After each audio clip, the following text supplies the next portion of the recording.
Hello everyone, this is Jackie. In this issue, let's look at a Norwegian crime film in order of disappearance. Nils was a snow shovel. His job was to keep the mountain road in this snowy town unobstructed. Nils's hard work and dedication had been recognized by everyone.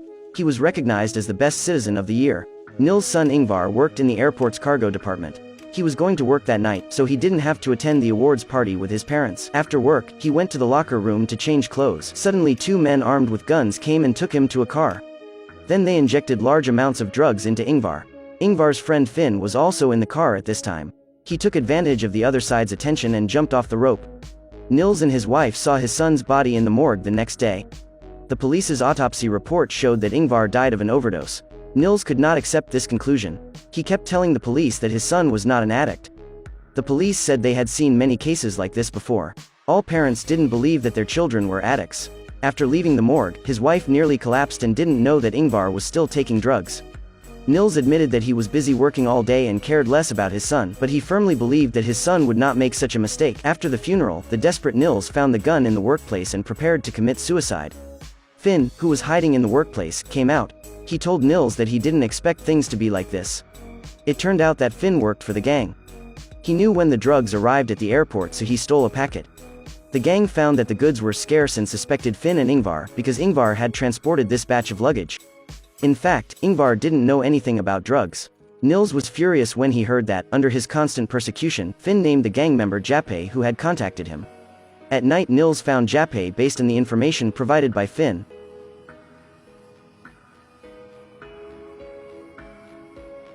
When Jappe heard this, he knew that Nils was looking for trouble. He showed the gun at Nils' waist and threatened, "As you get old, you had better stay home, otherwise I can't ensure your life." Nils saw the gun and moved back 2 steps. The other side thought Nils was afraid. Unexpectedly, Nils suddenly grabbed his fist and hit Finn. He hit again and again until the other party's face was bloody, then he stopped. At this time, Jappe said that he had received Ronald's order to fake the cause of Ingvar's death by taking drugs. After confirming the next person, there was no need for Jappe to exist. Nils wrapped the body with fine wire mesh and threw it under the waterfall. In this way, the body will not be discovered by people due to edema, and the small fish in the river would slowly eat the carcass. Nils saw off the barrel of the long gun in the workshop the next night. Then he carried his gun to the place where Ronald often went out. When Ronald came alone, Nils suddenly attacked and caught the opponent by surprise. Under his threat, Ronald said that it was Strike's order to kill Ingvar. But Ronald kept silent about Strike's whereabouts.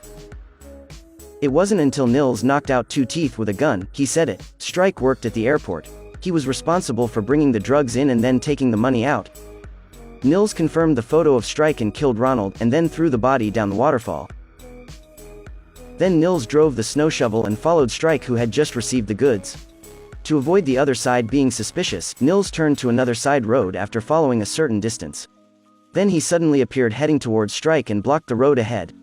Nils got out of the car and came to the front of Strike's car, pretending to reverse the car in the opposite direction. Then he suddenly attacked Strike. Although Strike's beard was beaten into red, he didn't want to say who the boss was. Nils was too tired to fight, and Strike's bones were too hard to gnaw. Then he spilled all the drugs in Strike's car into the snow. 3 men of the gang disappeared one after another. Even 15 kilograms of drugs had disappeared this time. The only one who dared to do this was another gang organization, Serb. Serbs brought drugs here every week. Grevin asked his subordinates to go to the airport to catch one and ask. Soon they caught a Serbian who had just received the goods. But after being tortured, the other party didn't want to say anything. Grevin shot and killed him in anger. Nils found his brother Eagle after breaking the murder here. Eagle once worked in a gang. He hoped to hear some news from here. Eagle found out after a few phone calls. It's Grevin who killed his nephew Ingvar. Nils' brother used to work for Grevin's father. Later, after Grevin took over the gang affairs, he also withdrew from the organization. The elder brother knew the power of the gang, even if Nils killed 3 people of the gang, but killing Grevin was a foolish dream. But Nils was determined. Seeing that he couldn't stop Nils, Eagle helped contact a killer. After receiving the reward, the killer turned around and sold the information of Nils' brother to Grevin. Grevin got the things he wanted and killed the killer. Then they found Eagle. Eagle knew that there was no escape from misfortune. So he took charge of every accusation, including the 3 who died under Nils' hands. The reason was that he had always been brooding about Grevin's father taking away his wife. It was only right and proper that the father's debt had to be repaid by his son. In this way, Nils' brother died in the hands of Grevin for his brother. On the other side, the police found the body of Serbian who was hung on the elevation sign. Greven would not have thought that the man he killed happened to be the son of the Serbian gang leader. The old leader vowed to avenge his son. After Nils buried his brother, he decided to kidnap Greven's son. He secretly observed the school where Greven's son studied. At the same time, Papa also came to the school and prepared to kidnap Greven's son. And Greven knew that he had killed the son of the opponent boss by mistake. To quell the incident, he sent someone to send ahead of his subordinate to Papa to make amends, meaning that everything was done by this subordinate alone. My son was gone. It was not so easy to end it with just one man's life. Papa killed the person who came there and notified his subordinates to tie Greven's son immediately.